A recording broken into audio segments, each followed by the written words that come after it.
To his work with Welcome to Reality is an adjunction professor at the University of Bridgeport and is a consultant for the Child Welfare League of America. Kuran Webb is also a social worker and the director of operations at Welcome to Reality.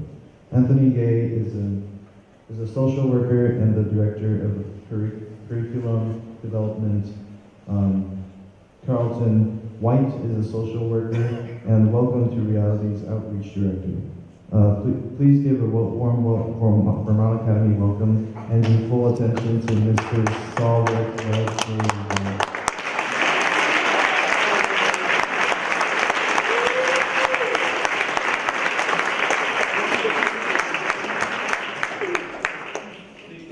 Good morning. Good morning.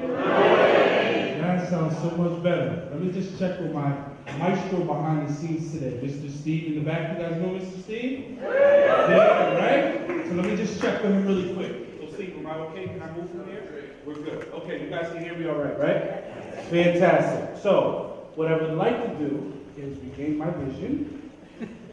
Maybe, perhaps. There we go. And on the behalf of my colleagues from Welcome to Reality, we want to welcome you and thank you for having the opportunity to be here, giving us a chance to spend a little time with you today. My name is Marcus Stallworth. I am the Director of Learning and Organizational Development, right? Big title. This means that we go out and we talk to folks and do some research and travel the country and share what we find, right? So, a couple of things that I would like to do before we officially get started. So, I'm the type of guy, if I'm getting invited to be a part of something, I like to kind of get a handle of like what I'm working with, what I'm about to be a part of, and it just helps me kind of organize my mind in that way. So let me just ask you this question. By a show of hands, raise your hand if you've ever volunteered for anything in your life. Wow. My kids are really lazy. That's what you just made me feel like. That's fantastic, right? Raise your hand if you've ever been voluntold.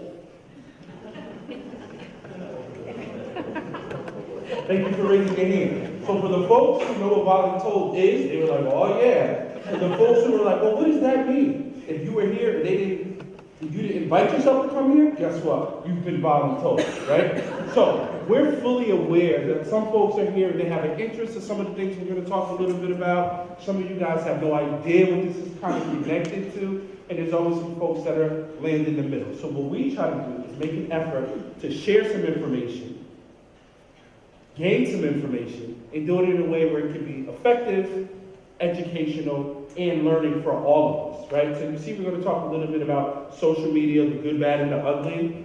First thing you need to know from us, nobody on this stage, nobody on our team will claim to be an expert on all of social media and all of technology. Why is that?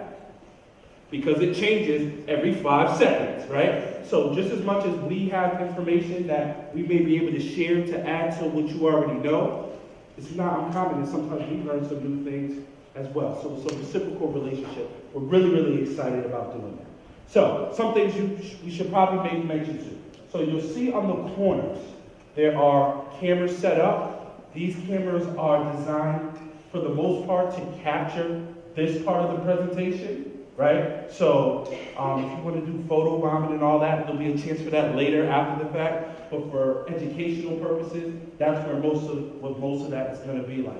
There will be some opportunities that we will ask for some type of participation. And folks, at the end of our time together, if you're interested in taking pictures or doing some other things connected to technology with us, we surely will welcome that. And I believe that they've set up some space for us either in the cast or somewhere close to it. All right? The other thing is this. So, how we are organized today, this is designed to be informative, but also interactive. So you'll also see 2 of my other partners. They have cordless microphones. There will be times like we did a few minutes ago, and I'll ask for a show of hands. Sometimes I'll just ask for a response. But sometimes if you have a real thought or a real question and we're asking for something, we're just going to ask you to raise your hand and just give one of our guys an opportunity to get to you so everybody can hear you and we can acknowledge what your perspective is and what your contribution is. Does that make sense? Yes. Okay, so once we hit the ground, we're going to start moving. So I just want to make sure we covered everything logistically that we need to do. So maybe we can just take a look at this first slide together. Oh, I think I can do that. Look at that. So part of what we developed here, and we want to talk a little bit about, when we talk about social media, the good, bad, and the ugly. So here's a couple things you should know. We're not going to sit here and try to talk at you and tell you everything you do is horrible, everything is bad, social media is the big bad wolf, and you need to stay away from it and you run from it. There are a lot of great pros that are connected to technology, but there could be some dangers and pitfalls that you can find yourself in. We'll talk about this in a few minutes, but social media is so new to American culture that most times when people find themselves that they probably made a mistake, and they find out about rules and laws on social media, guess what? It's usually after something's already happened, right? So we're going to unpack a couple things connected to social media, technology, things in the middle. We'll also spend a little bit talking about music and marketing and advertisement. And then, of course, we'll leave some time for our questions and open discussion as well, right? So take a look at this first slide. I promise you, not to spend time reading to you guys. You guys are all know how to read. So just take a look at this. So as you're skimming this, the thing I want you to kind of take note to is this first slide says we want to take a look how all these pieces impact how you internalize and externalize what they're being exposed to day in and day out, right? So you guys are being exposed to all types of marketing, advertisement, at an alarming rate. Some of it you don't even realize. So a lot of times you'll have the parents and the educators and say, I don't know what's wrong with these kids. This is what they do. This is what they do. What's wrong with them? They're crazy. They're losing their mind. They don't want to do anything, right? And folks are looking from their lens. We're going to try to make efforts to look at it through the lens from where you guys see things and kind of find a way to meet in the middle, right? So, a couple things. So I just mentioned this. We're going to highlight some of the pros and cons of technology, right? Because we just mentioned how there are benefits and there could be barriers and deficits. We're going to talk a little bit about media literacy. So, if I ask you what media literacy means, does anybody know what media literacy means? To be media literate? Okay, you do? I mean, like, what you write on the media? Say it again? What you write on the media? What you write on the media. Yeah. Tell me what you mean by that. I think we're on the same page.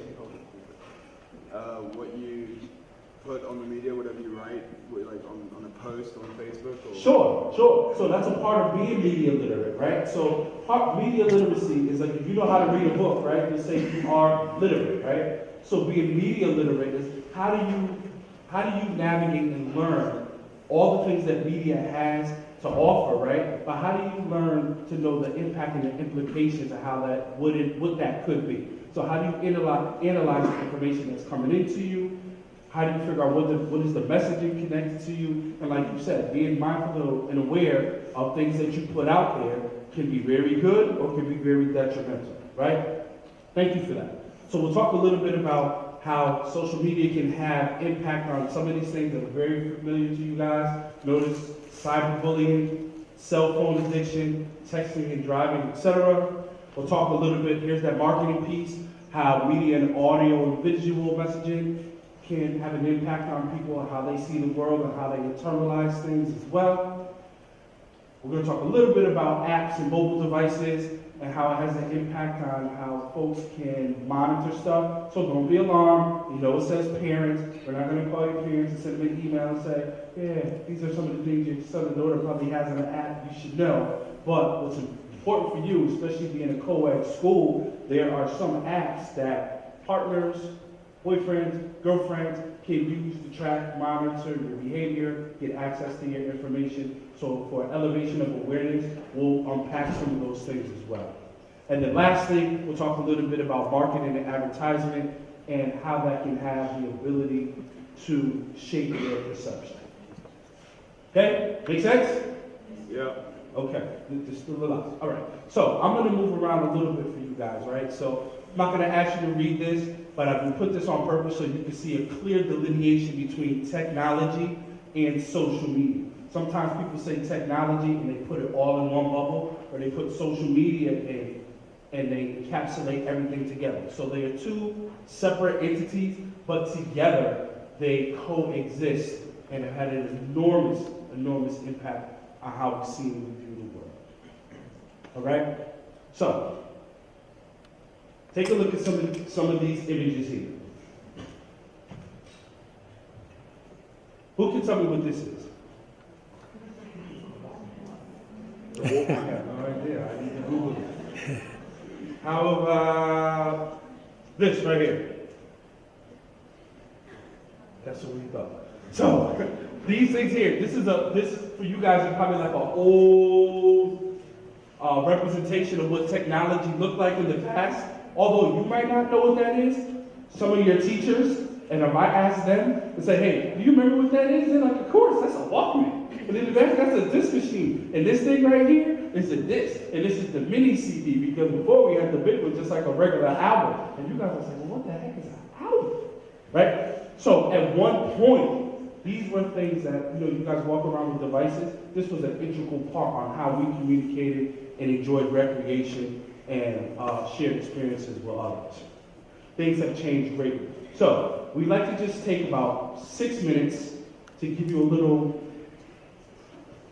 historic, academic, hybrid of material, and then we'd like to move into our interaction components. So I'd like to introduce you to a term that's called penetration rates, right? So, get your mind off the gutter. Get your mind off the gutter. These kind of penetration rates. So, you'll see a loose definition here. So basically what a penetration rate suggests is when there's a product or an item that has penetrated the market, meaning that it's had over 50 million people who have consumed it, oftentimes what we refer to as like a household item or a household name, right? So I want us to take a look at a few of these, and let's just take a look at how long some of these took to achieve that 50 million consumer market. So the first one is the radio. I'll give you the first one. It's 38 years. It took 38 years for radio to be purchased by 50 million or more consumers in America. How many years do you think it took for the telephone? Somebody just throw out an answer. 50, 25. 50, 10, 40. 25, 25, 38, 35, 40. I feel like I'm in an auction, right? 20 years. I heard that somewhere. Who said 20? You did? You win a prize. You know what you get? Thumbs up. Right? So, how about TV is 13? So we'll give you a baseline. Cell phone. 10. 5. 4. Oh, I opened the box to talk. Look at that. So, cell phone was 12. iPod was 3. So, let me see if I can bring you back around you back. So, can you see how those things started to increase quickly, right? 38 years for the radio, 3 years for the iPod. Take a look at this one. And this is, I encourage you to share whatever it is that you're thinking when you see this next slide. Which one of these stick out to you? Angry Birds. Angry Birds. So, who in here has played Angry Birds before? Are you mad? You played Angry Birds? Right? So look at how these things have increased, right? So it's Facebook, YouTube, all these things. Look at the iPhone.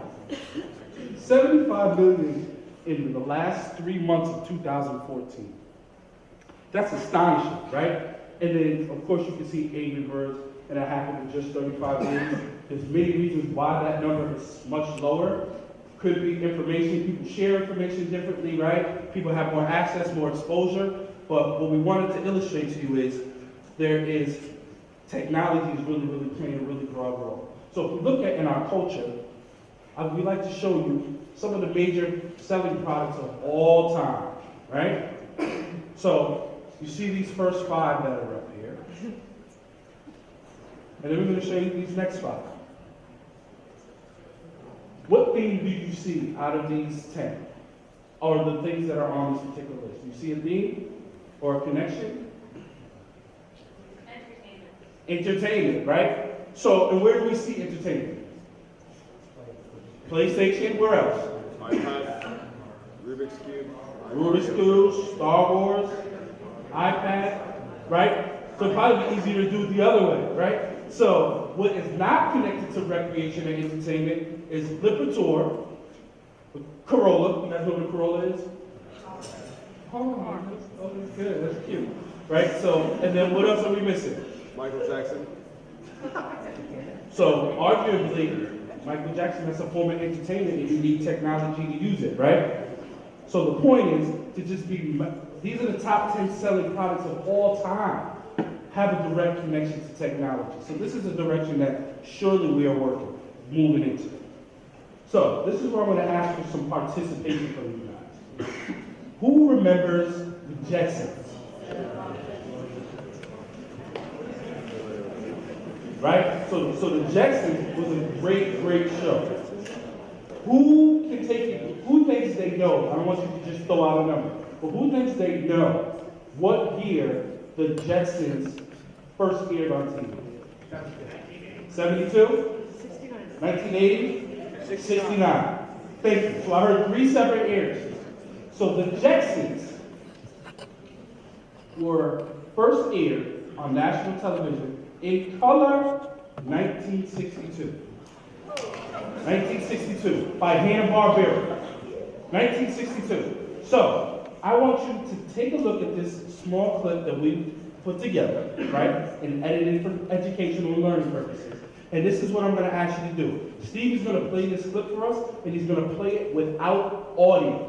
And what we're going to ask you to do is, when you see some form of technology that we use today, I want you to go ahead and call it out loud, right? Let's see how many we can capture together. So Steve, whenever you're ready, and I'll step out of your way.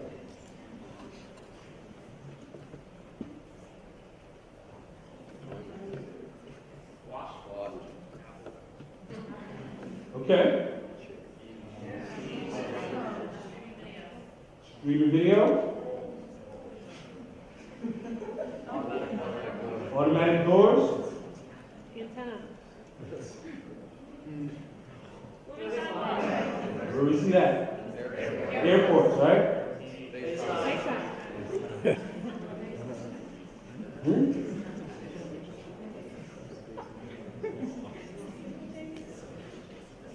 TV. Yeah. Remote control. Robot.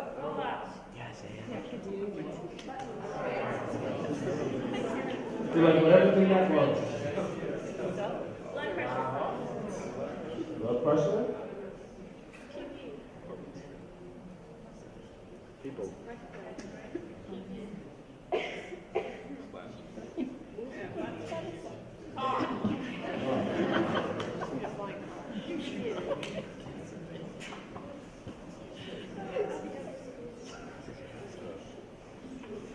All right.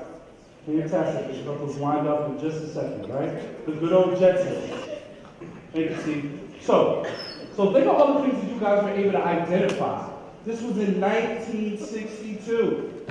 1962. So think about how progressive folks were then to kind of have an idea or a mindset to say, hey, this is what we want to fixate our cartoons to look like.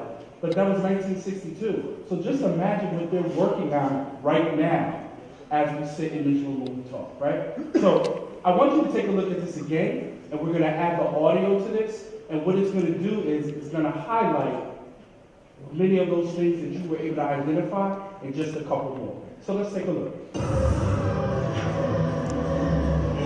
The Jetsons. Yoo-hoo! What you watching? It's the billionth rerun of the Flintstones. The Jetsons were the traditional sitcom family in the 21st century. Hi again. George, Daddy, Father. So everything in the apartment, wherever they went, they just step on it and they would move them through the room. I got a violator here, Your Honor. Expired license, ran a red light, and hit a parked car. License suspended. Let's see, working on your space history? And they also had home computers, the internet, Now let's see. What's news this morning? microwave ovens, and even cell phones. Calling Elroy Jetson. Yes, Mom. Make a fist, please. The Jetsons enjoyed modern medical technology like EKGs and MRIs. You're gonna televise pictures of my insides? That's right. Would you excuse me, please, Daddy? This is a private call. Suspected we would become the Jetsons, and we tuned in every week to see our future. And we still do.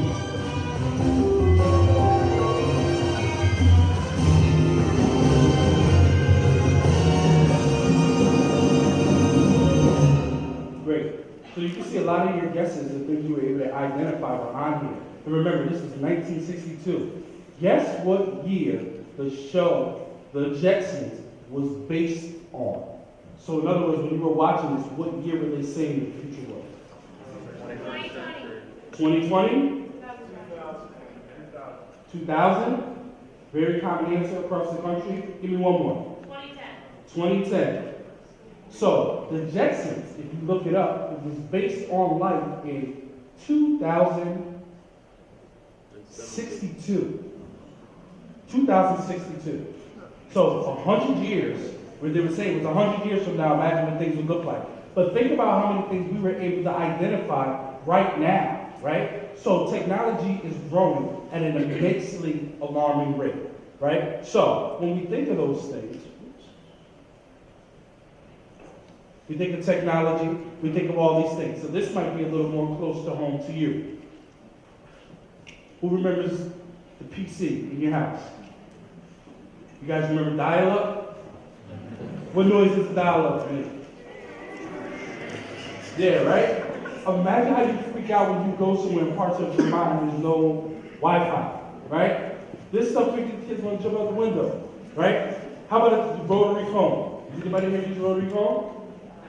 Some hands have, right? What's the worst part about using a rotary phone?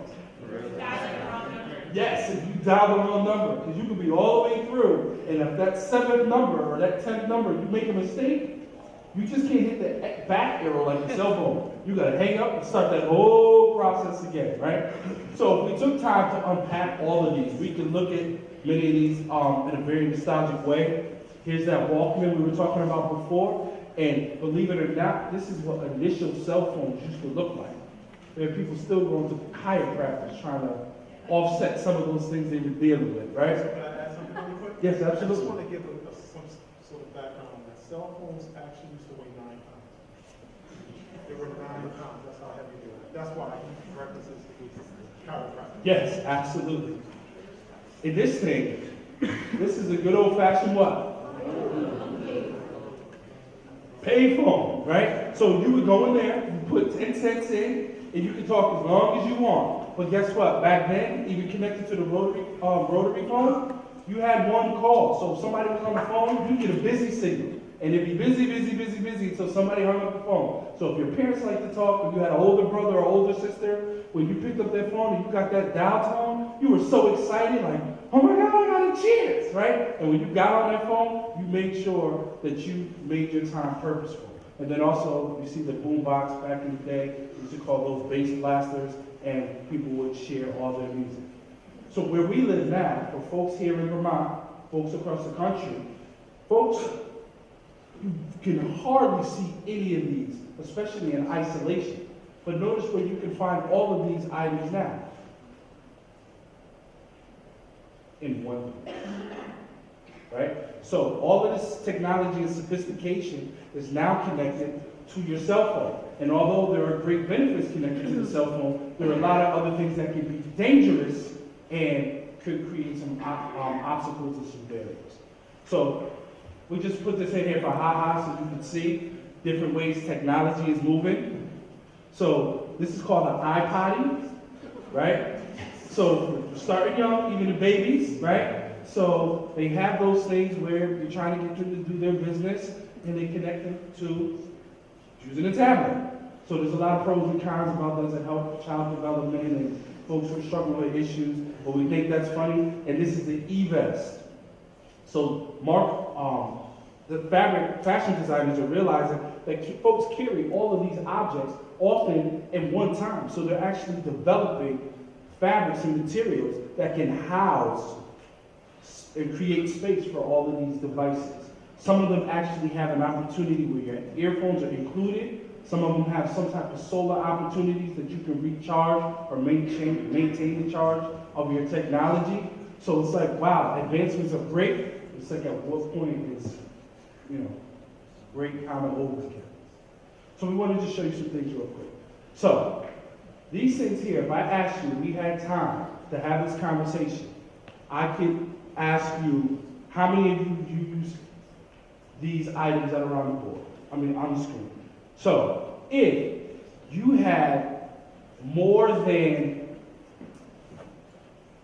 3 of these items on your phone right now, raise your hand. Thank you. A great majority, right? So think about the things we learn on YouTube. Somebody call out. What's something you might go on YouTube for to learn how to do something? How to tie a tie. Absolutely. Change the tire. How to change a tire. How to drive. How to drive? Hey, we're going to talk about that because in some ways we're tapping into some things we're going to talk about. But some people can learn some skills how to drive. Let's see if we can come up with one more. Sports. How to knit. How to knit. So you absolutely can learn those things. So we can talk about deals on Groupon. We can talk about how you can get recipes on Pinterest. My lacrosse guys, see you later. Safe travels. Good luck. See you later, Mr. Dave. Nice to meet you. Right? So all these things are here. With all that, you guys didn't know your lacrosse guys have a game? No? Well, now you know. There you go. Right? So these are all things that are very, very new. Very, very new to folks. Right? So how does this play an impact? So this is where we're going to ask for some participation for you guys. So we're not saying that all technology is horrible and is terrible, is wrong. We understand that there could be some pros and there could be some potential risks or some potential drawbacks. So we would like to hear from you on some things that are connected to pros and cons with technology from your perspective. So who can identify and share a pro to technology? Yes? Keeping in contact with your family a lot while at work.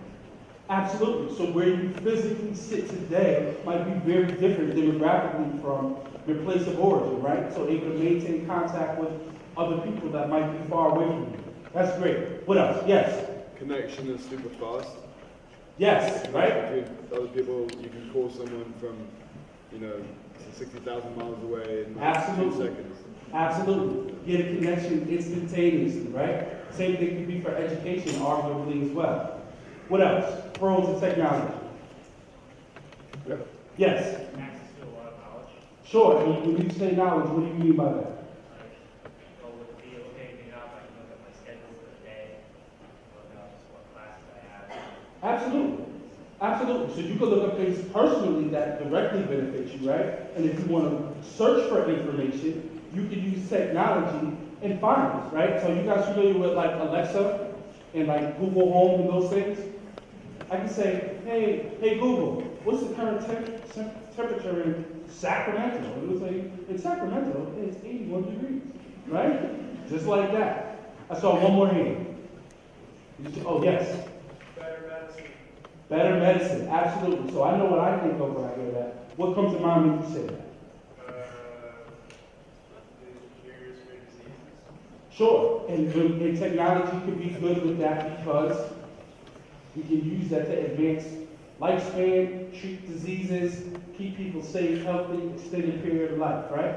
Fantastic. Oh, yes, one more. What's the point of extending our lifespan if we spend 10 times more hours staring at a freaking screen? You know what? I should take you on the road with me because I like how you think. You were reading my mind. You were reading my mind. I would bet the amount of money that 90% of the kids in this room will disagree with me. Really? Tell me your name? Scott. Scott. Stick with me for a few more slides because that's part of the reason why we're here, and maybe a part of the reason why your academy thought it was beneficial for us to sit down and have a little chat, right? So I appreciate your honesty and your candidness. So let's just take a look at some of these, right? So we look at some of the pros. So you guys did a great job identifying some of these. So I'm gonna just pull them all up together in the essence of time. right? So look at some of the things that you identify, right?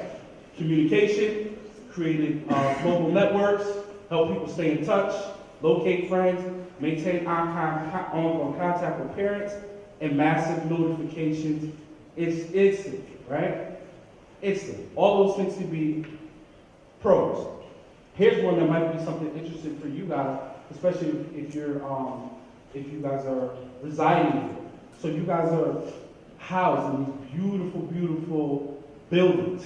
Has anybody ever had signal or connection issues?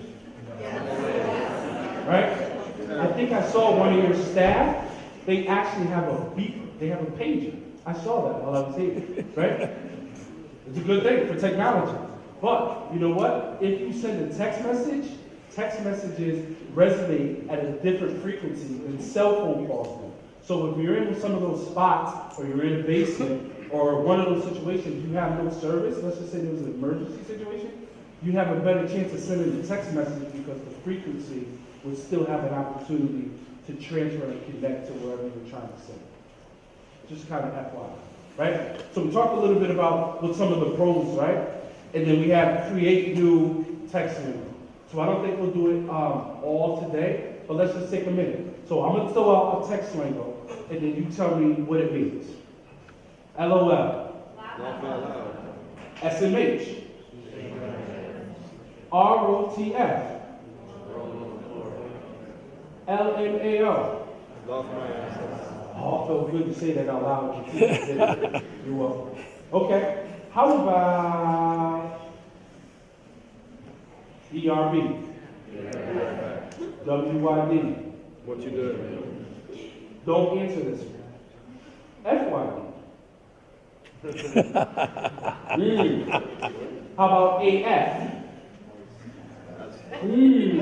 So, see, some things is follow the country. It doesn't matter where you are. So for the big people in the room, they're like, what are they talking about? What are they saying, right? So there are ways that we can use text lingo to form a communication. And like Mr. Gates says often, you guys really do get credit for really taking that piece to another level. We won't spend a lot of time on it today, but this could be a good thing, but it also could be something that could be used for negative covert operations and people who are being wooed or coerced to do other things. It could be a dangerous thing, right? So let's just talk a little bit about the cons quickly.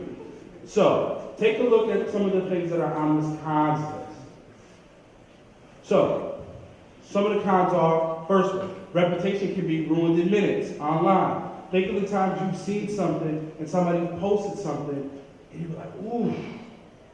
Or think about the time you've ever been frustrated or in an argument or feeling mad and you sent a message to somebody or you posted something and then as soon as you hit that button, you're like, wish I could just grab it, pull it back, right? Once it's out there forever. People have lost scholarships, lost employment. Some people have lost much more than that, right? Less of personal socialization. So this is what my buddy was kind of referring to earlier, right? So sometimes we'll see folks that are so connected to technology, they don't know how to conversate with folks. They don't know how to communicate with other folks. Think about this situation here. This happens all the time. So, something has happened. Not here at Vermont Academy, because I'm quite sure nobody here ever does this. But let's say two people are having a disagreement, right? So me and this gentleman right here, we're having a disagreement. And I'm like, yo, say something else you're gonna find out. And he says something else, right? And though he stands up. So now there's people around, so I gotta do something, because I'm a guy and he's a guy, and now he's gotta stand up because he can't back down. And while we're approaching people, right? All these people here, what usually happens? And people say, hey, guys, hey, calm down, what's the problem? Or take a minute, take a break, right? What do?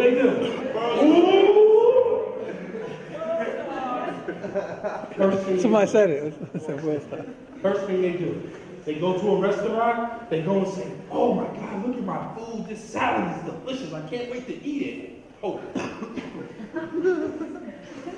Let me take this picture, right?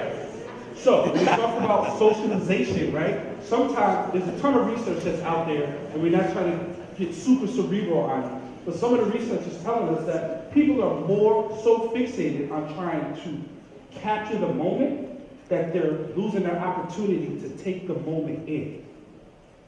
So in other words, people be sitting on top of the Grand Canyon with this effervescent view, and they're like, this is amazing. But instead of just taking it in and appreciating it, they want to take the picture so they can capture it. Yes, sir? I mean, I completely agree with you. But when, I mean, a picture takes 30 seconds max. Sure. To take a picture, right? Sure. So say the example of the Grand Canyon. Okay. You're on the Grand Canyon, you take a picture for 30 seconds, you keep that moment. I mean, maybe there is a problem slightly as a generalization. Sure. But in general, I mean, like, what's so bad about keeping a moment so that, you know, in 60 years, you're like, oh, you know, I was at the Grand Canyon, this is so cool. Absolutely. Everything in moderation, of course. So, you know, we talk about the bell curve, right? So there's some folks that are on this side, and some people who take that and go a little bit further. Can I add something to that? Yeah, sure. And I know when you said capture the moment, you can have it in 60 years. But when you capture that moment, you're sitting there with whoever, and then what are you guys doing? You're looking at that picture. So you're really not enjoying the moment, you're inside that picture. So you're stuck in a box. And that's what you were saying, how, you know, you capture those moments and just enjoy it. Just breathe the air in, take it, enjoy that moment with whoever you're with, as opposed to you guys are stuck in that picture. Yes. I think the pictures, like for the purpose of, because I know you, Victor, the way that you take pictures as artistic merit is incredible and phenomenal. But I think that the bell curve that he's talking about, a lot of people take pictures as they want other people to understand their life. And I think that the main problem with that is that then people get in their heads that people's value is what their Facebook shows their value is.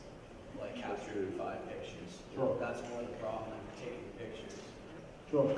So you're right. So it's not pictures in isolation. Right. It's that people say, hey, this needs to be some type of validation of who I am, because I can share and demonstrate this. And we'll talk a little bit in a few. But what happens to those folks? And then it's like, look at me, look what I'm doing, look what I'm able to do. What other messages does it say to other folks who don't have the ability or the luxury to do that? So it's something much bigger than that we're really starting to see is growing and develop into a real issue for conversation. That makes sense. It's a great conversation, right? So you'll see these other things that are here: cyberbullying, texting while talking and driving, more fights on the internet, lack of accountability of online use.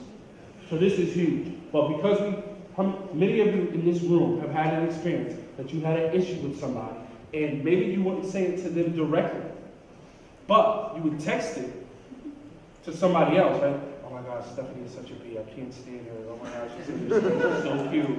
Or her little tan, like, what do you do, right? But maybe you wouldn't say nothing. And part of that just like growth and people and whatever the case is. But when you go online and you want to get a trip and you want to go somewhere for spring break or go wherever you're going, and you go on TripAdvisor or wherever you're looking or reviews, people put some really, really rough stuff up there. And oftentimes they wouldn't say those things to the waiter, to the bellhop, to the person who picked you up in the Uber, but you'll say it online. So there's that like vicarious disconnect that really just lessens people's things. And probably for you guys, what's most important, anything can be edited online and users can become addicted. So if you put your name in and you do a Google search and you see images that are from your picture, they're for public consumption. So I can take it, I can highlight it, I can copy it, I can bring it somewhere else, I can paste it and save it. I can create my own Facebook page. I can put your picture on an ad on a website. I can do anything, right? So we need to just be mindful of some things connected to that. So this just talks about the impact on children. I think you guys are astute enough based on what we're talking about. So we can kind of shift from there. So what I'd like kind of shift a little bit is just to talk about TV. So I want to ask you here, out loud. Somebody tell me, what's the most popular show out there that you guys watch right now? Prison Break. Say again? Prison Break. Prison Break? Game of Thrones. Game of Thrones? Who's listening? Wait, I heard Shady. Who said Shady? I watch Pretty Little Liars.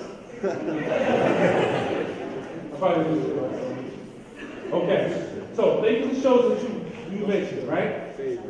Entertaining, Some of them happen every week. Some of us get excited when they're about to happen. They be like, oh no, what time? 9 o'clock? Oh, no, I can't do that because such and so is about to come on, right? Or we're so anxious, we're like, I can't. I'm just going to let it happen and I'm going to binge watch on Netflix and just watch it all in a day, right? So we talk about TV. TV plays a big role in our recreation, and it's always been like this. But I wonder if television is playing a different role. So we want to take you to take a look at this clip from a show that it was called I Love Lucy, and let's see how they were addressing and embracing television in their life. What do we watch? Comedy? Drama? Soap opera? I don't care. Anything but wrestling. Ricky, wait a minute. Let's not watch television tonight. Not watch television? What else is there to do? Well, whatever happened to that game we used to play before television was invented? It was called Conversation. Oh, yeah. How'd that go? You know, the four of us used to just sit around all evening and talk. Nothing so unusual about it. In millions of homes all over the country, other people were having the same kind of conversations we were having. Yeah, that's why television was invented. Go on, Rick, turn it on, will you? Now, wait a minute, Fred. Maybe Lucy's got something there. Yeah, we're four intelligent, interesting people. Let's just talk, exchange ideas. Okay. All right. Well, what are we talking about, huh? Anything, just let the conversation flow. Let it go where it wants to. All right. Okay, let's start.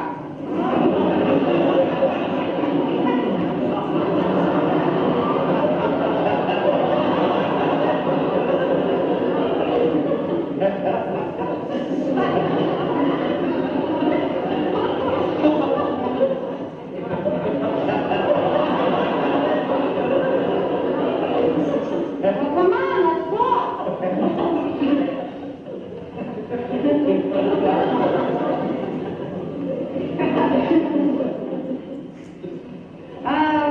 How about those elections? They were really something, huh? I guess so. Elections? Yeah. What about them?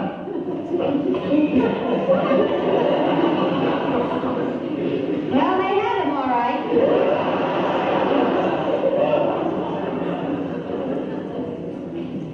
Oh, come now. Someone must know something to say.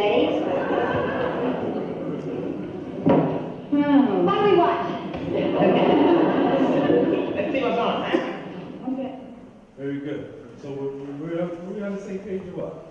Right? Same wavelength? So, even back then, this is black and white. So around the time that the Jetsons were on, they were acknowledging the fact that television was a recreational piece, but outside of just being an isolated connection or used for entertainment, it was starting to be in replace of face-to-face conversation, socialization, all of those things that we softly alluded to, right? So we're making reference to those. So take a look at how things look now. This is television as we stand today. And these are just some bullets that we wanted to share. We're not going to cover all of them, but I want you to look at the first two bullets. And the first one is this. The average child sees 12,000 violent acts on television annually. Annually. So that doesn't just mean children, that's what it means adults too, and young adults, right? So, how many violent acts is that in a month? 1,000, right? So, imagine that. If we broke it down by every week, and we broke it down by every day, this is constant inundation of what they're seeing. So what happens when you see something over and over and over and over and over and over again? It starts to become normal, right? You start like, oh, did she just see? And it's like, oh, that's just Kelly, that's just what she's doing, right? Same type of thing. So when you see these things on TV, and you see these acts, and you see violence in Game of Thrones, or Shameless, or even SpongeBob, smart guy, I heard that, right? They all still show a little sense of violence. So it just happens so frequent, we don't pay mind to it, right? How does that translate? And not to start a whole provocative conversation, but I want you to think about my next statement. How many of us saw the last couple of days on the news about the Facebook killing. Right? It's all over everywhere. It's all over everywhere. That's a whole other conversation that we can have. However, when people are seeing this, you know what people are saying? Oh, shoot, did you hear that? This guy, he streamed it live on Facebook. Guess what people started to do? Live on Facebook. Because they want to see it. And then they see things, the level of intensity for what was happening for random people, many people were skipping over because they want to be part of what was happening, and because they're just exposed to some of that stuff at such an alarming rate. So when we were talking jokingly about pulling out the cameras, you guys were talking about World Star, things like that. People post things like that all the time. And what it does over a period of time, it can really make you desensitized to the things and images that you're seeing. So,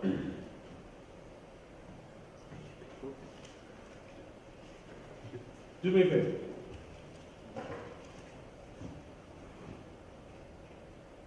Pull out your cell phone. You already got permission. You already got permission. I already asked. They're like, wait, I have a spoon. I feel safe. Can I still do this? I'm not sure. You can pull your phone out. But just hold on to it for a second. So, I want you to take a look at this slide, because we talk about the benefits of technology. There can be some other things that could be there as well. One of them is exposure to online pornography.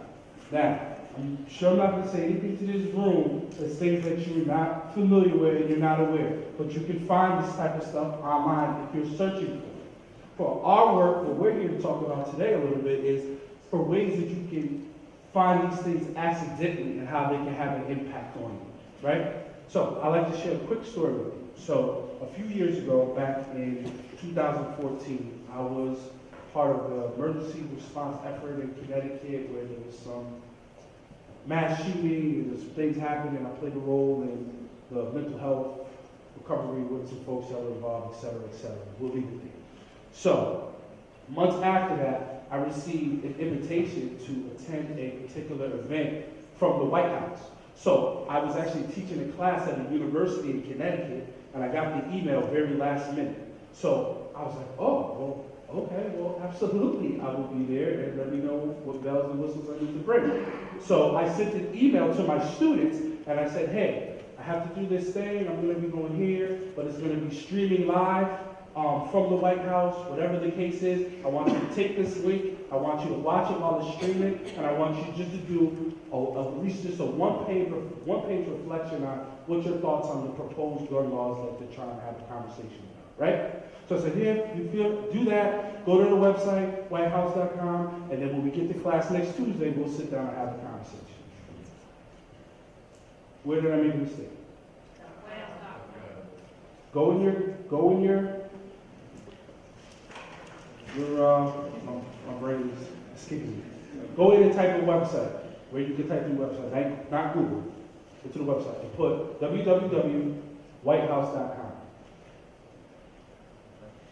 Tell me what you see. Who's that? Somebody tell me what you see. Good. Good. So, initially when I sent that to my students, I wouldn't show you this if it was still like that, but it was a porn site. Whitehouse.com was a porn site. So I sent them a link to watch porn and told them to write a one-page reflection. Oops. And some people follow rules very closely, and they had some reflections on what they saw. Full credit, what was you say, right? But now they've changed it. But now if you can look at it, it's kind of like a site. It says, oh, you want sexy young girls, or you want teens, or you want this, click here and you can find more. The point of the reason why we share this with you is that was not my mistake. It was not illegal for them to use that domain name because they purchased it. But they are banking and counting on the fact that by accident, somebody's going to go to that website and it's going to generate some interest that can travel with them and move in a very different way. So you guys are talking about how people can have a footprint and they can you can find yourself with all types of cookies and traffic on your phone or your computer that you weren't even intending to kind of go. There are a bunch of opportunities that can happen. So again, look at how those things happen. Those are not by coincidence. Pop-ups, all of those things. So if you are on your phone right now and you wanted to type in Google and you want to just put poem, because you want to look for a nice poem, right? Look where the P is. It's P. Look where the O is. It's an O. Right next to the E is, guess what? R. And what's right next to M? N, right? So by accident, especially if you're doing this, you can bring yourself to there. Not saying when you're searching it, but just highlighting the fact that it's very easy for folks to get connected to different things. So imagine what that looks like for kids, teens, adolescents, etc., etc. So this is what I like to do while you have your phone out now. So, let's see, maybe you can help us with this. So, I want you to, if you have a cell phone, I want you to take it out. So we're going to take a picture together. Well, you guys are going to be there. You want to take a picture? Okay.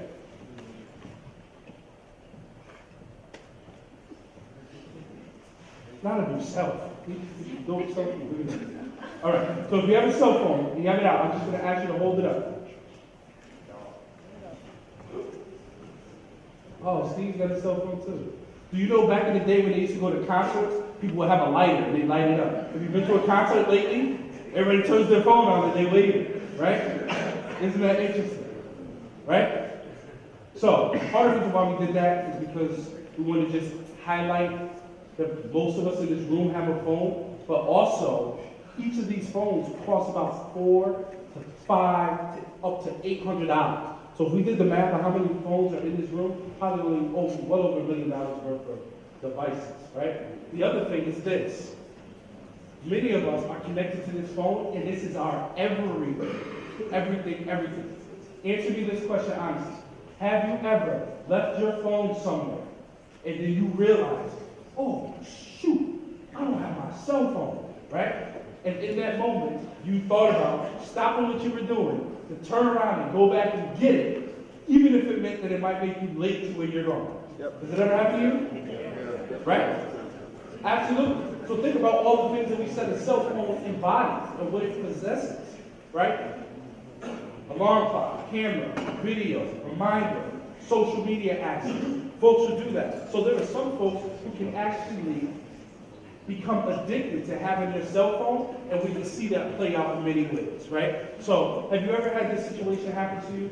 So you have your cell phone, and you're having a conversation with somebody, right? And you're talking to them, and you're like, hey, man, no, that was crazy. So he's talking to me, and I'm listening, and I'm like, and I'm like, no, I'm listening, go ahead, keep talking. No, I can hear you, go ahead, right? And you're like, hello, I'm talking to you. Or have you been where you guys eat, or you go to a restaurant? You notice you have folks that are there to be together. They walk in together, they order their food, and then while they're sitting there, everybody's heads down. I'm like, this meal was delicious, wasn't it? Yeah, I'm gonna text you that, right? So it's like, there's great benefit, but people rely on this stuff in an alarming way. And this is what we were talking about earlier, right? When you start documenting and posting everything in your life. So, I would be the person that says, and I go back even to the dinner piece. I know a lot of you guys are boarding students. A quick way to not pay for a meal when you guys go back to your respective homes and places. Go out with your friends and be like, put your cell phones at the table here. First person to grab their phone got to pay for everybody. Quick way to get you a free meal, because I guarantee you somebody's gonna grab their phone. Like my childhood friends, we do that. And I know that every time I'm not paying. So just kind of obviously have some fun with it, but just think about that. Like Marcus just mentioned, you're itching to use that phone in, but just kind of keep little things like that, and little nuggets in mind as far as with regards to your phone and addiction to it that we all sometimes do have. That's a great suggestion. And we try not to go and eat with him because it's not true.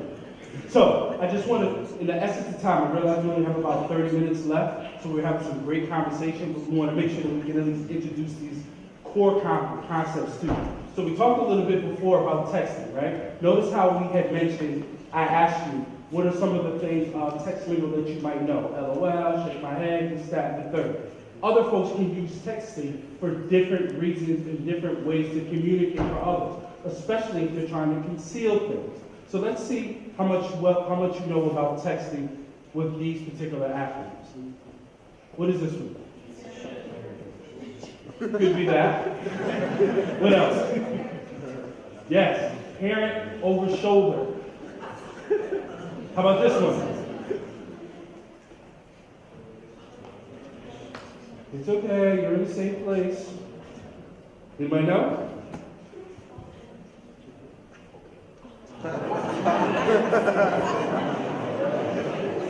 He just turned around like, that's what you meant when you texted me that. I had no idea. Right? So let's look at this one.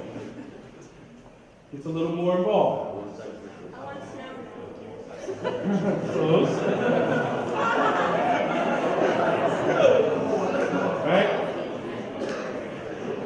So you guys are very kind and very, very, very coy at the same time. They're like, ooh, I know what that is. Do I want to say that out loud? I'm not really sure. Right? How about this one? So, my big people in the room, we'll be having education classes for you guys to translate, right? Because you notice they all know what this means, right? So, somebody say what this means. Okay, right? So you say thought, she's a hoe, or he's a hoe. Boy can be a thought too, technically, right? So, we're not going to unpack that right now, but in the world, this is important. I want you to hear this because you never know when you might see some things and you might be able to help somebody. Right?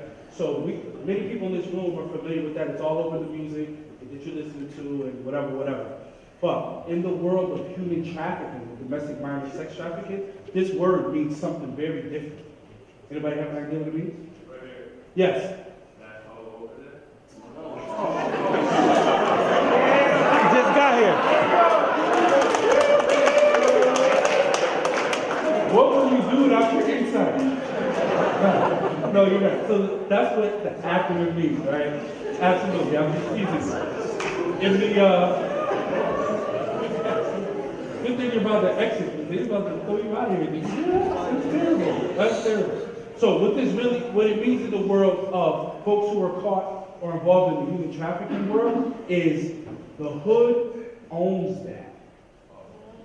Right? So that's a whole different thing because they're looking at young boys and young girls, yes, it can be men too, who are being forced into doing things, thank you very much, against their will, but they're saying that they're not recognizing them as individuals, they're identifying them as property.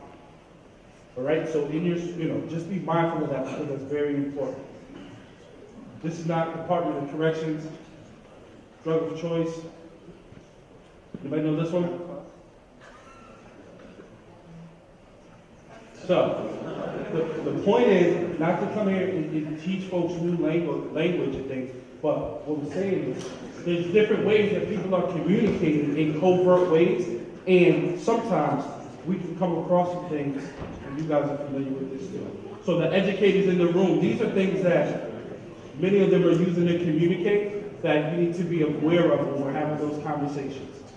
So, when we talk a little bit about texting, right? How many of you have a license? Okay. I only have about 3 more things I'm going to ask you guys to do before we separate. And this is one.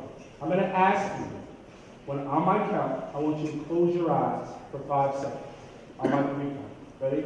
1, 2, 3. Thank you. Open your eyes, please. So, for some people, you're like, that's a short time. Some people are, that's a long time. They're like, that's weird, that's awkward. He asked me to hold, like, I'm not really sure. We just met. Like, I don't understand what's happening, right? But we can measure time in different ways. However, I want you to think about this.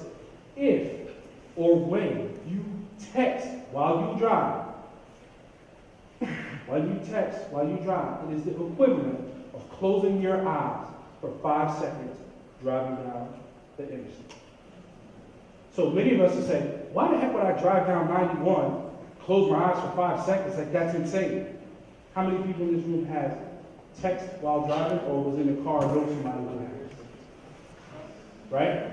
So again, it's not to point fingers at folks. I appreciate your honesty, but just to elevate awareness, because texting while driving is a huge thing that's happening across Connecticut, especially up in New England.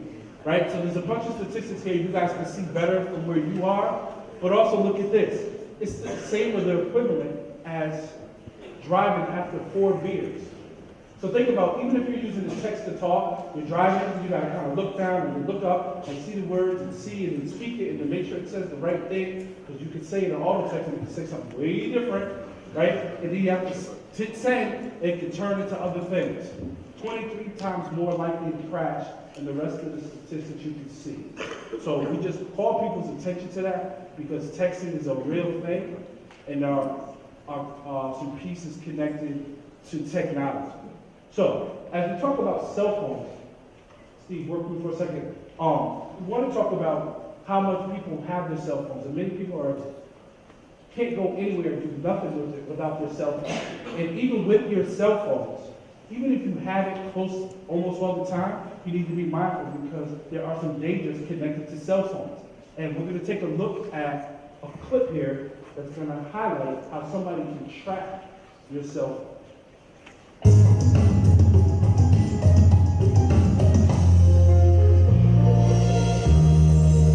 Hey folks, in the following video I'm going to show you how to track a cell phone. Tracking a cell phone location is possible. All you need to do is download a specialized cell phone tracking application to that phone and register with a cell phone tracking service. This works with the iPhone, Android, BlackBerry, iPad, Samsung Galaxy, and more. Not only can you track a cell phone location, this application allows you to view text messages, call logs, emails, monitor surrounding audio, and so much more. These features, as you can guess, are frequently used for parents who want to monitor their teenagers' activities and keep them out of danger, or for employees who want to supervise their employees' productivity and make sure they're not violating company policies. What we're going to do first is click the link in the description box below or type in the address www.bestmobiletracker.com. Once you get to the website, you can view many of the features of this mobile tracking app, and if you choose, you can purchase and start your own subscription. Just click the Buy Now button to get started. Now, after going through the setup process of installing the application on the phone you want to track, you can view the cell phone tracking info on this website. On the left sidebar panel, you'll see what options are available to track that cell phone with. To track a cell phone location, just click on the View Locations button, and a map will appear displaying the cell phone location. You can also view cell phone messages by clicking the View SMS button. In addition, you can view the cell log, photos, videos, emails, Skype conversations, WhatsApp messages, browsing history, and by clicking on recordings, you can actually activate the cell phone microphone and listen to the surrounding audio. Cool, eh? All the tools you'll need to track a cell phone are right here at your disposal. The application also provides 24/7 support if you need a little more help. You can click the real-time chat option here at the bottom of the screen, or you can call their 800 number for any questions or concerns you might have. If you want to track a cell phone, I can think of no better way than using the #1 mobile tracker in the world. Click the link in the description below to visit the website www.bestmobiletracker.com and click the Buy Now button to get started today. Good luck. All right. That is So, scary. what did you say? I said that's crazy. It is, right? It's mind-boggling. Right. So we share those things with you, again, not to scare you or give you tips and suggestions, but to inform you, let you know that these things are real and they exist. right? So be mindful where you have your cell phone, where you keep it, and where you leave it. Somebody could put one of those apps on your phone, and it doesn't show an icon, it doesn't show anything. So people leave their phone and they're in somebody, so-and-so's room, and they leave it for a little bit and go to a common area, whatever the case is, and it's just for information to be mindful of some of the products, things that I are just out want to add something really quick. So, in addition to that, one of the things that video is relatively new, but there's some additional information that's come out related to that particular application. You guys know about breaking phones and breaking things like that, so you can break into other people's sort of devices. One thing that was pointed out is that you could, one, turn on the person's microphone and hear everything that they're saying, their entire conversation. But the other piece was photos. So the only reason I point that out is because we know this is a generation where people have taken a liberty to take a bunch of nude photos. If someone breaks your phone, and they break into your phone, they get access to all of your photos. So I caution you all to be very, very conscious about the images that you have on your phone. Because they can pull them, place them online, you're exposed, your mother, father, uncle, grandparent, caregiver, whoever the case may be, would probably be appalled to see your naked body on a phone because you decided to put a naked picture on your phone. So once again, not to scare you, but just be mindful. People don't even have to grab your phone anymore to put the app on your phone. They can just break into your phone based on having your email address or your phone number. And let me just add with the photos, as far as what Anthony was talking about. I know this, due to lack of time, we won't go into it, but just pulling phones and his videos too, people actually going into your own computers. When you get a sec, even when you go back and you have time, look up sextortion.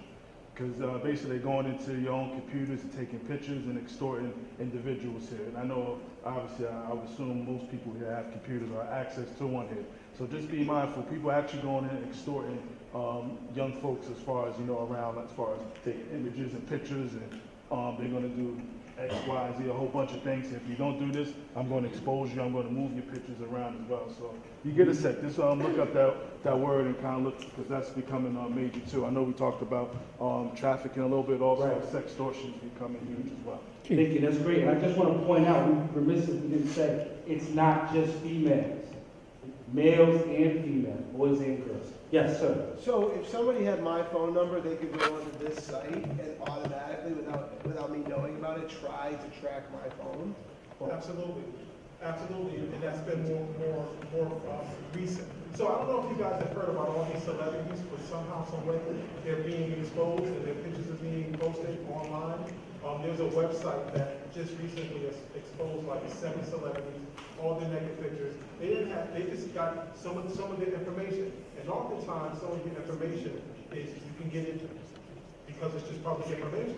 So if you gather enough public information, and I don't think we have enough time, but we actually have a video that do we have time for Tracking Teresa? We can make time. Okay, so there's a video that's called Tracking Teresa that will sort of explain how people can take your information, track you, and with the new advances in technology, they can tap into your information. So you want to call to your provider or and try to make sure that your phone is not being quote unquote hacked. Because that's all it is, it's just hacking your phone.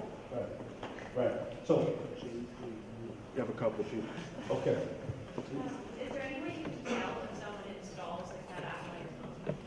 So in some cases, what people typically do is they find an application that you probably wouldn't use as much, and they hide it inside that app. It's like the calculator app. You guys familiar with that? Right. So the calculator app, I'm not saying this is what you guys do, but typically people get the calculator app, they put it on their phone, they put in there whatever their 2 times 2 or 2 times 17. So you give your phone to your parent goes in and they look through all your apps and all your passwords. You say, oh, you got my password, but you hide the passwords inside of an app. That's what other people do. So what teens do to hide things from their parents, hackers do the same thing to you. Absolutely. We got time for one more, and we're gonna shift. So, and it's like we said, when we conclude here, we're gonna dedicate some time for folks who want to further some additional conversations. We absolutely can do that. So maybe we can sit tight and chat a little bit, if that's okay. If you have a specific comment. Okay, I appreciate it. All right, so we're gonna go show you the Tracking to Teresa really quick. So for the next few minutes, what we're gonna do, Steve, you can pull it up in whatever order, it's okay? It doesn't say Tracking to Teresa, it's the other one. It's not Rebecca. It has a different name for us. So I think what we'll do with the remaining bit of time, we're just going to show you a couple of clips so we can have some conversation and we can unpack it in a different way. Not this one, it's the one other one. Nope. Oh, you're right there. Okay. That's it. That's it. That's it right there. Thank you, Steve. How hard is it to target kids online? Let's conduct an experiment and see. We'll start by going online and selecting a harmless chat room. How about one created specifically for youth, like this one, about music? Take a look at the list of people currently in the chat room. We'll pick one at random. How about Teresa01? Posing as a fellow chatter, we engage Teresa in a private conversation and ask her age. She shrewdly avoids giving us that information. Most online or internet service providers have user directories available to help their members identify others in the group with similar interests. Members can create and store profiles of themselves in the user directory for other members to view. While these directories can be useful, they can also make you vulnerable. We'll look for more information about Teresa by checking her member profile. We type her chat name and learn more. Good job, Teresa. She didn't list her age, location, gender, or post a picture of herself, but what does her name tell us? Is she male or female? If her brother's name is Billy Jr., what might her father's name be? If we click on the locate command, we can follow Teresa wherever she goes in cyberspace. We can also email or instant message her. After 2 minutes of searching, we have determined that Teresa is most likely a female teen. She likes basketball, music, and hanging out with friends. She has a little brother who most likely answers to Billy Jr. She has a valid email address and instant messenger account, and we have accurate addresses for both. Another place to look for information is news group postings. Since we have a valid email address for Teresa, we can use it to search through these postings. Now I know how many messages Teresa has posted, when and to what site she posted them, and the text of each message. In this posting, she has posted several personal identifiers. Can you find them?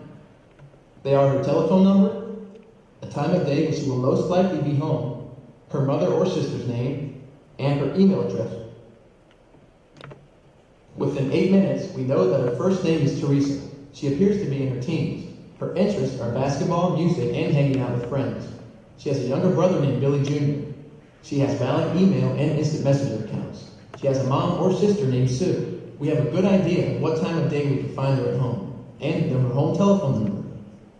How useful is her telephone number? Even if we only had her area code, we could use it to quickly get an idea of her geographic location. However, since we have her entire telephone number, let's use it to perform a reverse lookup and see what else we can find out about Teresa. The search yielded the last name of the person Teresa's telephone number is registered to. Most likely Teresa's last name as well. For those of you wondering about your own telephone numbers right now, there's good news. Most services will allow you to change or eliminate your personal data from their directories if you find it there. But you have to find the services that list your information before you can request that it be removed. As for Teresa, we now have her last name. Let's see what information we can get searching with it. We'll need another directory. How about the white pages? With every additional piece of information, we can perform more searches. We'll enter her last name and start our next search. I bet we can find out where she lives now that we have her name. There she is. Laurel. I'm not familiar with that town. Let's see if we can find more information. I'll look it up on the map search. One click and I'm there, but I think I'd like a closer look. And what if I want to find out how to get there? No problem. I can easily get directions online that will tell me step by step how to get from where I am to where Teresa lives. Now, what about schools? Where does Teresa go to school? That should be pretty easy to narrow down. So let's go to an online search engine and put in the details we have found that will be most useful to us. Laurel School. Our search leads to local schools. We can read articles about events in which these schools have been involved. We have the street address for the schools, but most importantly, we can link to the school's websites. That will allow us to find even more detailed information about the school, such as class times, lunch schedules, and possibly pictures of students. It's been 20 minutes since we first identified Teresa in the chat room. Let's review what we've discovered about her in that short time. We know that she is a female teen. We know her full name is Teresa Doe. Her email address is teresa01@email.com. She likes basketball, music, and hanging out with friends. She has a brother named Billy. She collects or trades music. We know the full names of her mother, father, and brother. We know her home telephone number is 555-888-1212. We know she's probably home by 5:30 p.m. on weekdays. Her mom gets home from work by 5:30. She lives at 111 Liberty Road in Laurel, to which we were able to get specific directions. And finally, we know what schools are closest to her home. Hopefully, this will make you take a closer look at what you or your children are posting online.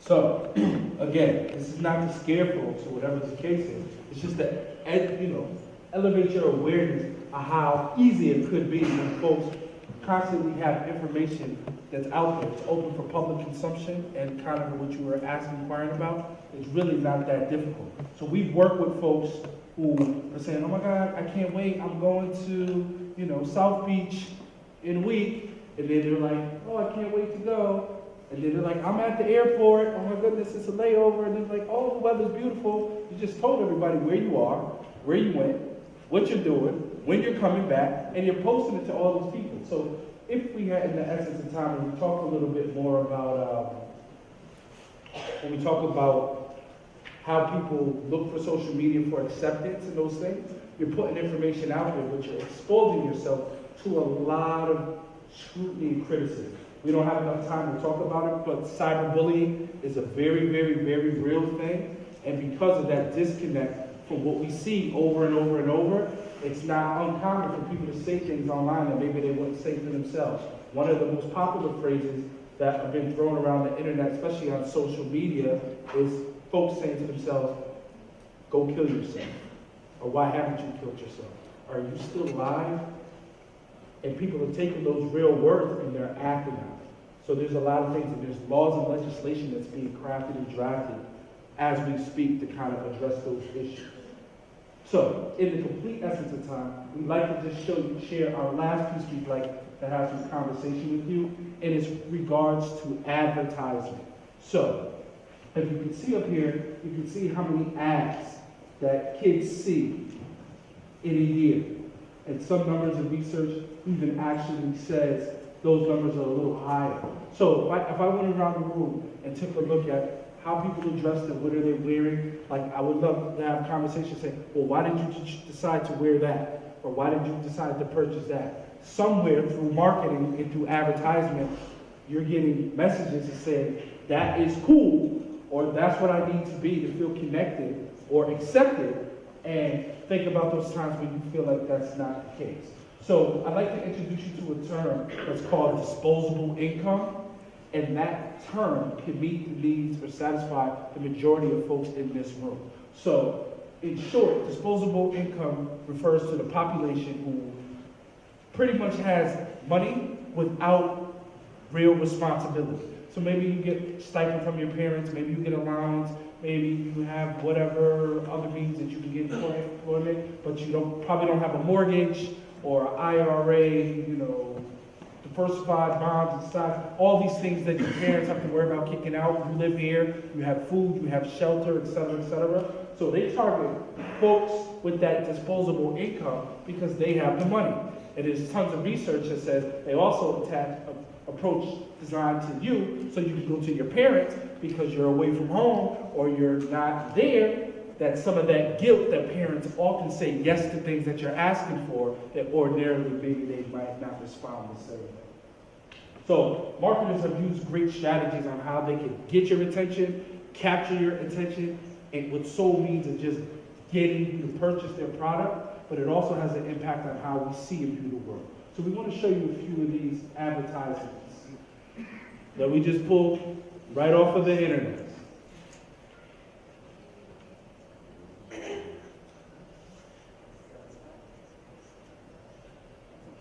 So we usually take a minute so you can look at them.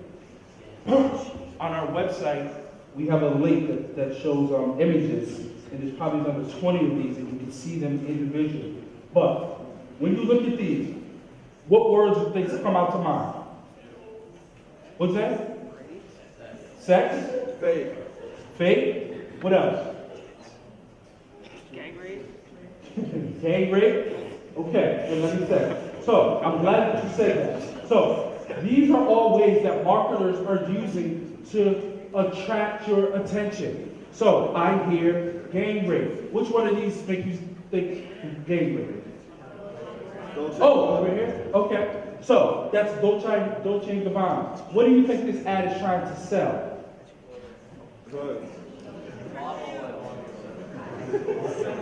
What'd you say? So I'll let you think about it. But here's our point.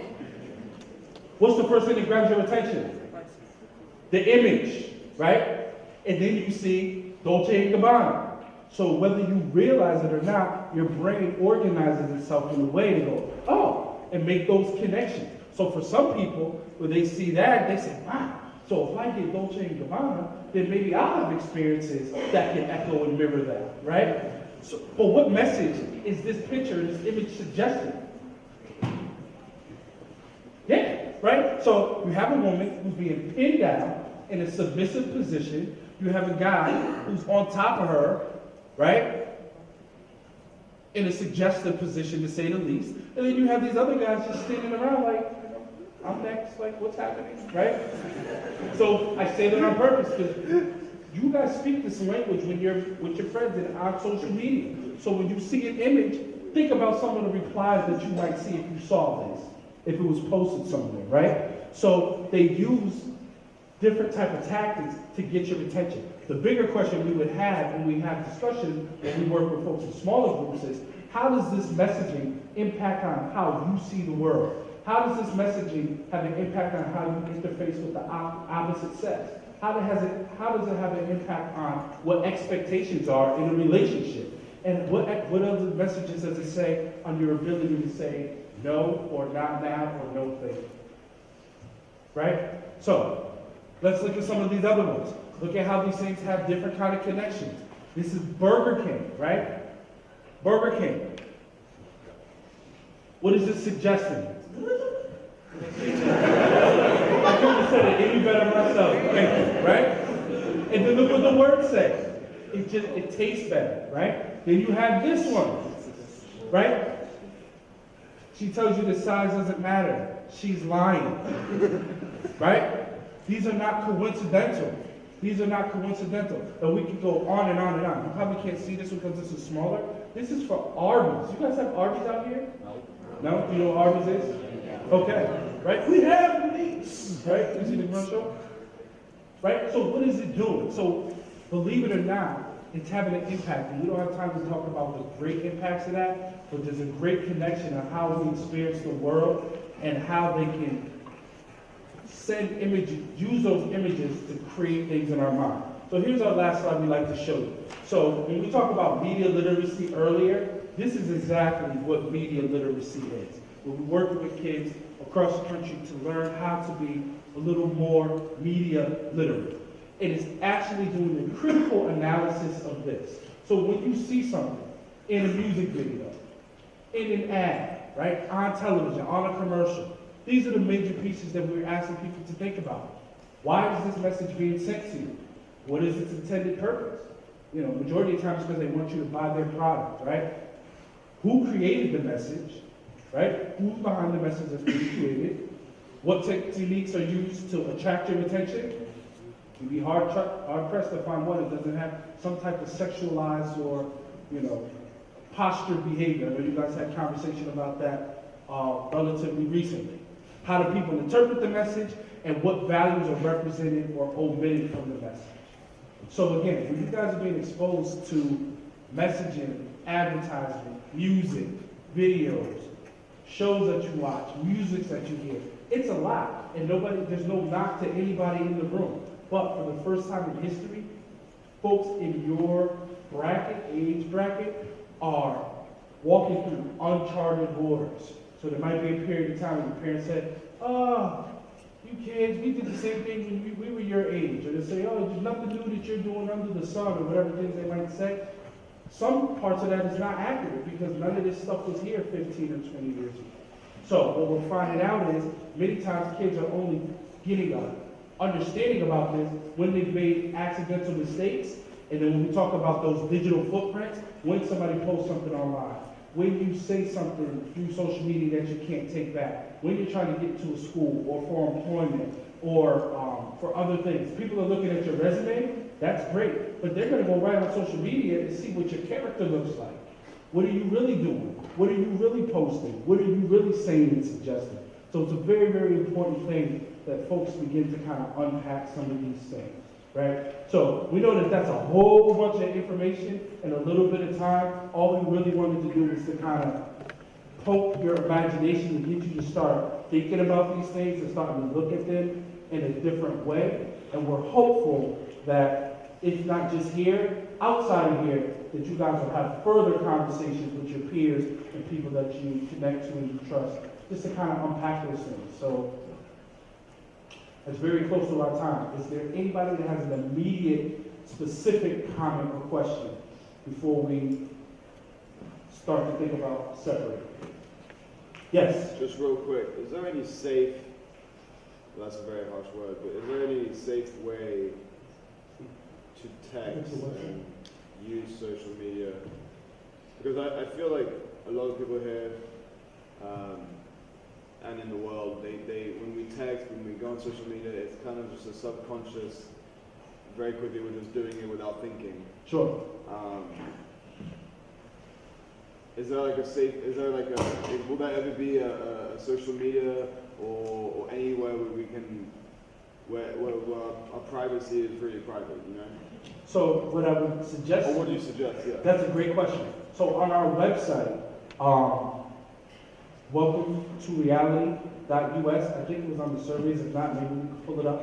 There's a couple pieces up there. There's like a resource section, and it talks a little bit about how the impact social media can have on your mind and development, but there's also links on how folks can start the conversation on your own. So how you can contract and say, hey, when I'm online and I'm doing what I'm doing, I'm going to make a conscious effort to be mindful and be responsible and treat people how I want to be treated. And if I see something that just feels different, I'm going to step away from it. I'm not going to get into it. And if I need to, I'll notify others, right? So until those laws really come to fruition, we are in a situation where we have to start with ourselves and hopefully kind of move in a different way.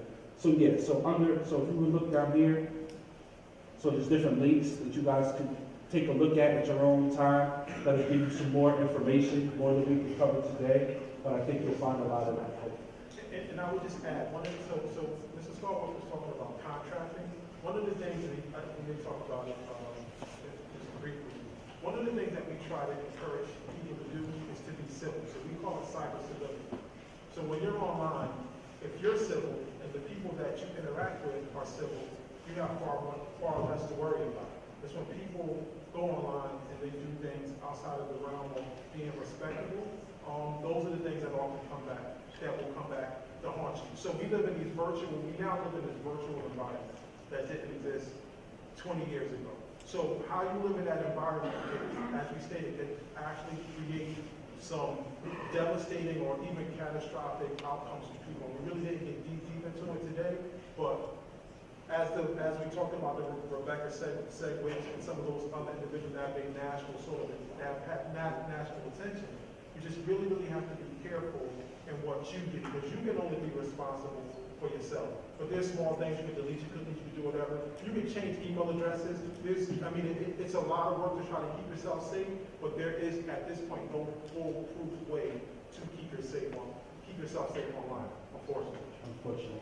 But there are people at the table that are trying to do so. So even in Connecticut, we have been part of some legislative work. We've gotten a law passed in Connecticut around social media education, not for folks even at your level, but for middle school and under. So again, information is the first step, and awareness is probably the second. So we just want to thank you guys for your attention and your participation.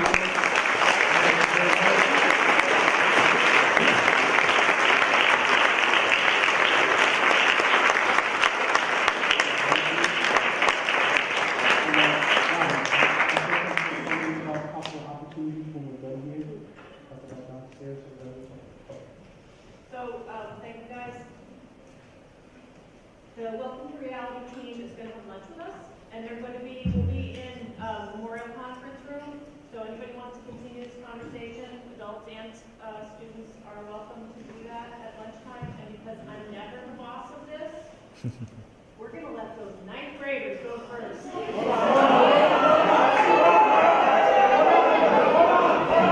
Wait, stop. What we like to end with is,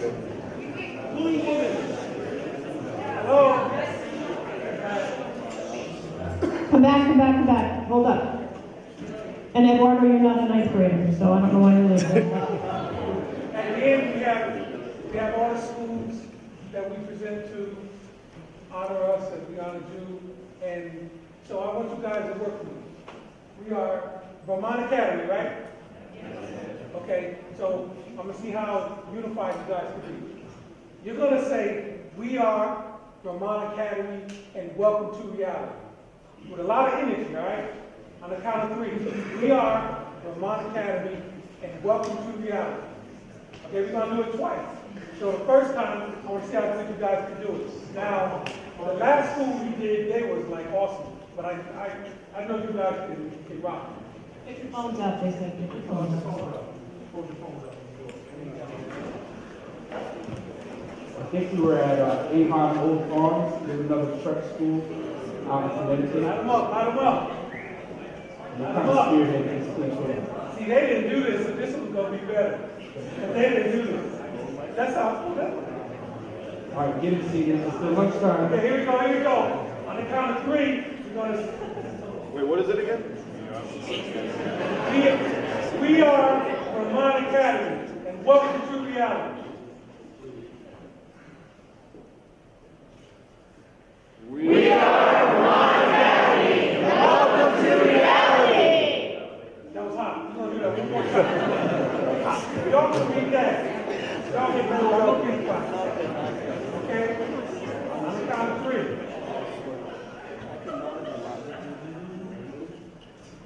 We are Vermont Academy, and welcome to reality. All right, fantastic. Hey guys, thank you very much. And we'll round up.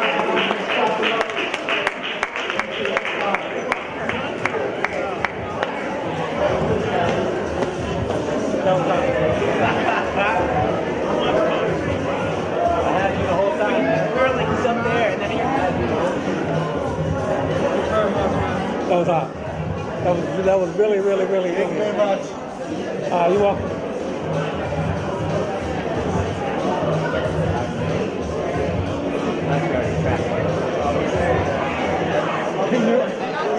That was probably not ideal time to ask that question.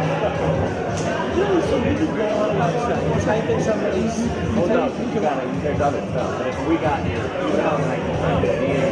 Just one at a time. Just give me a thing. I think we're trying to do that. iPhone would like.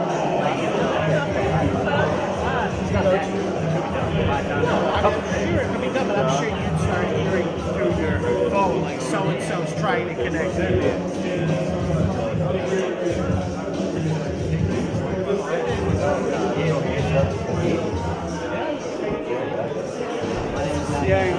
Kindle or whatever. He was reading during the presentation. Then when I took it away from him, he decided I'll just fall asleep instead. So I figured you guys would want to have a chat.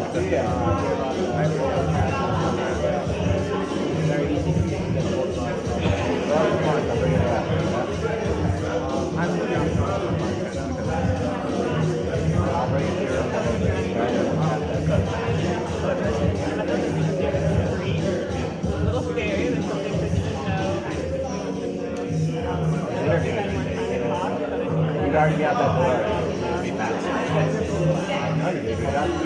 We're going to be in the cafeteria so you want to talk. What's his name?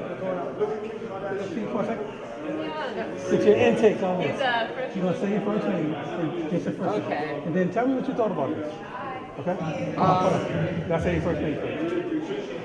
Okay, hi, I'm Sia. I think this is a great activity, and I think that that is pretty related to my life, and yeah, I think it's great. Good. So, yeah, I apologize. You apologize. Yeah. You're gonna tell this nice man how much you enjoyed it, but yet you got your kids on. Good? Yeah. Take this, don't ever let it happen again. Okay, I'm alright. Get out of here.